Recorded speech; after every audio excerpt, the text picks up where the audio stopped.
Buenos días amigos y amigas, este es su canal El Peatón Analítico. Después de la marcha que fue convocada, en este caso por la ultraderecha, el PRI, PAN, PRD y Movimiento Ciudadano, en donde el lema era el INE no se toca, tristemente vemos que creo que la clase media es la clase más desinformada sobre la cuestión política y sobre todo las leyes y los funcionamientos de toda una nación. Yo lo veo realmente con terror. ¿Por qué? Porque se supone que la clase media somos personas que de alguna manera estudiamos en escuelas particulares, tenemos acceso a cierta educación, pero una de dos: o la educación universitaria, la educación de los posgrados, la educación de los estudios superiores no han logrado realmente explotar, llamar la atención de los estudiantes. ¿Por qué? Porque ¿cómo es posible que ni siquiera sepan cómo funciona primero era el Instituto Federal Electoral y ahorita el Instituto Nacional Electoral? Fíjense, tuvieron que cambiar al Instituto Nacional Electoral. ¿Por qué? Porque un consejero del INE, un dirigente del IFE, vendió la base de datos al gobierno norteamericano y tenía los derechos. Imagínense, tuvieron que cambiar el nombre de una institución. Pero aquí fíjense, lo más grave de todo es que creo que el pueblo de México, la clase media, somos ignorantes. O sea, ¿por qué me pongo en ese zapato o me pongo el chaleco? Porque a final de cuentas sería muy deshonesto de mi parte decir, no, la clase media y no, a final de cuentas también estoy dentro de ese saco. Hay clase media que también viene de las instituciones públicas, privadas, pero ¿saben cuál es el problema más grande? O sea, como les decía en mi video, creo que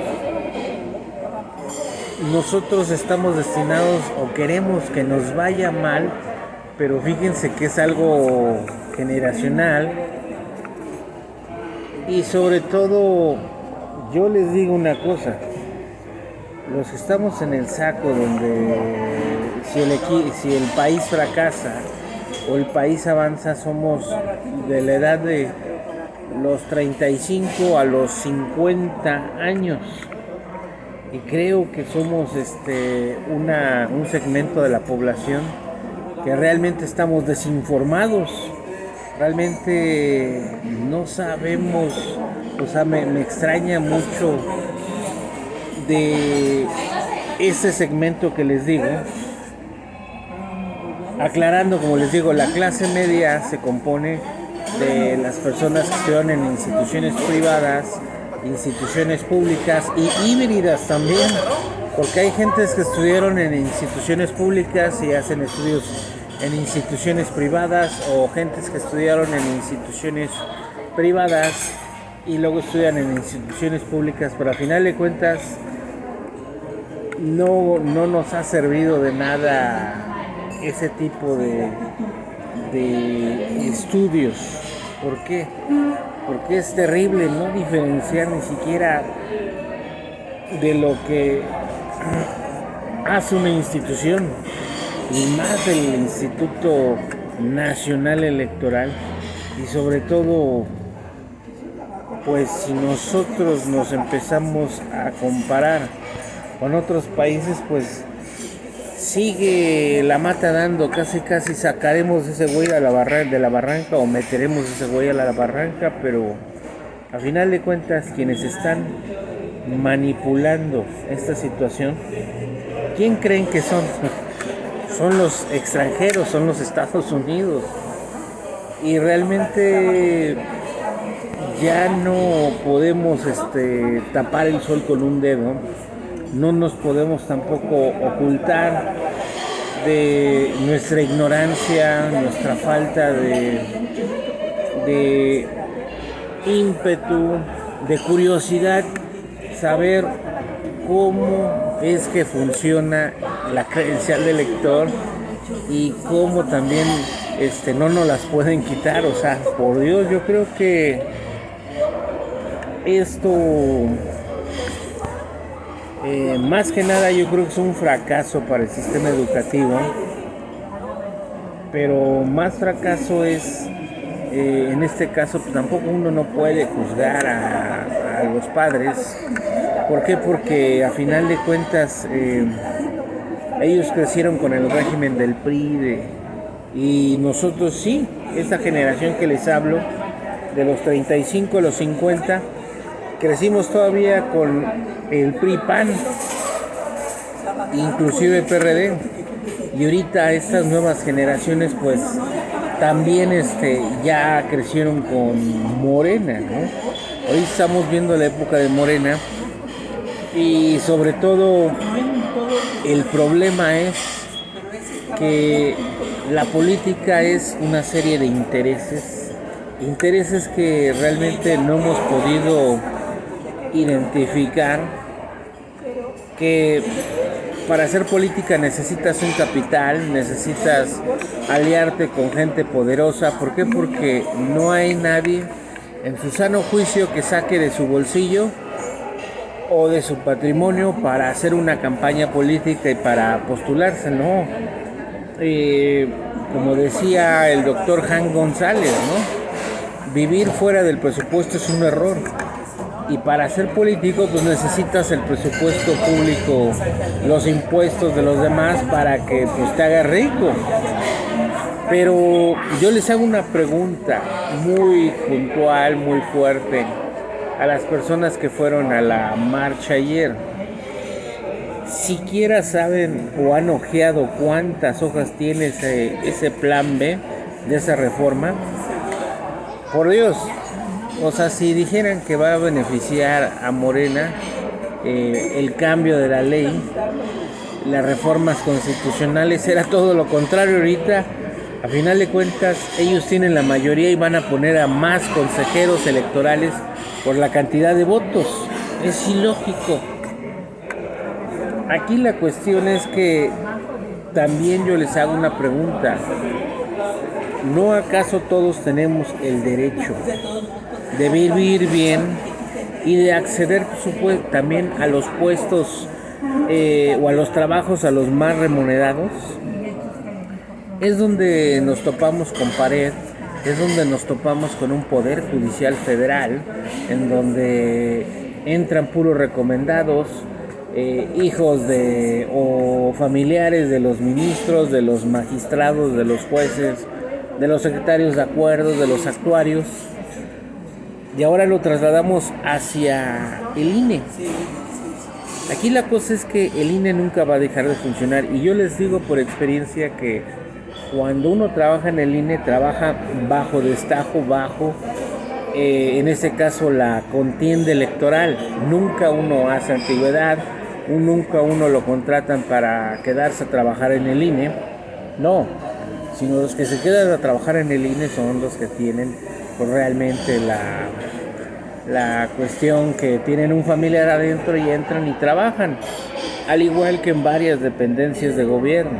O sea, y si podemos hay que hablar también de los sindicatos, ¿no? Lo del sindicato es lo mismo, pero a final de cuentas siento que realmente los únicos que nos estamos perdiendo, los únicos que estamos fracasando como generación, como les digo, de los 35 a los 50, 55, es ese sector, incluyéndome a mí, hayan salido de instituciones públicas, instituciones privadas. No tenemos ni siquiera la curiosidad de decir, bueno, cómo se compone el INE, por qué se creó el IFE, de los fraudes electorales, y sobre todo, aquí hay una cosa, que si no conocemos nuestro pasado, estamos nosotros condenados a cometer los mismos errores. Y como les digo, no es que yo le haga propaganda de repente a una serie, pero vean la serie en Prime Video, se llama un extraño enemigo. Van a ustedes entender realmente lo que es la historia de México, la corrupción, la política y demás. O sea, y nos vamos a dar cuenta de que los que están en puestos políticos, los que están en el gobierno son privilegiados. Y una persona así en este caso a pie, que va en el metro, se va en el transporte público, que sale de un extracto pues no convencional, que tiene un negocio, no va a poder acceder a los círculos de arriba. Solamente sucede en las telenovelas o en las películas donde el pobre o la pobre se casa, como la de María Mercedes, o las películas de Alberto Vázquez, y que el pobre se enamora de la persona que es muy rica y desde otro estatus social, y debe de haber, pero a final de cuentas tienen para subir a un estatus social de donde tú no provienes, tienes que renunciar inclusive a tu familia, esconderla. Entonces, amigos y amigas, pues reflexionen esto que estamos viviendo, estas manifestaciones, que a final de cuentas son manifestaciones de un sector que también pues está siendo aporreado también. Yo, como les digo, muchas veces no concebimos que, bueno, para que este país salga adelante tienes que incluir a todas las clases sociales, y un país sin incluir a la clase media pues está campeón, ¿no? Está duro, está cañón, como dijera los de nuestra generación, ¿no? Entonces, la tarea del siguiente presidente tiene tres. Primera, tiene que hablar de la reforma al Poder Judicial Federal. La otra, la reforma electoral, a lo mejor no la supieron plantear, pero tiene que reformarse. Y la tercera, reformar la Constitución. Yo no comparto la idea de los compañeros juristas que dicen, no, la Constitución es perfecta. No, la Constitución ya fue rebasada, no corresponde a nuestra nueva realidad. Si nosotros trabajamos de las leyes, pues ya sabemos que las leyes están hechas para ahora sí que la ley está hecha para los ricos, no para los pobres. Pero pues si vamos a lucrar con las leyes, pues entonces bienvenida a la ley, ¿no? Pero si nos queremos ver como país, como no como la primera potencia, una potencia mundial, queremos tener desarrollo, tenemos que darle certeza a la inversión privada o pública extranjera. Pero sí estamos en graves problemas al que las personas que ahorita están en el área productiva de estas edades de los 35 a los 55 no sepan cómo funcionan las instituciones. Estamos fritos. Pues bueno, amigos y amigas, yo soy el Peatón Analítico. Denle like a mis videos, suscríbanse a mi canal, aprieten la campanita cada vez que les llegue la notificación. Estamos en YouTube, Instagram, Prestige, LinkedIn, WhatsApp y demás redes sociales. Y que tengan una buena tarde y buen inicio de semana, y hasta la próxima.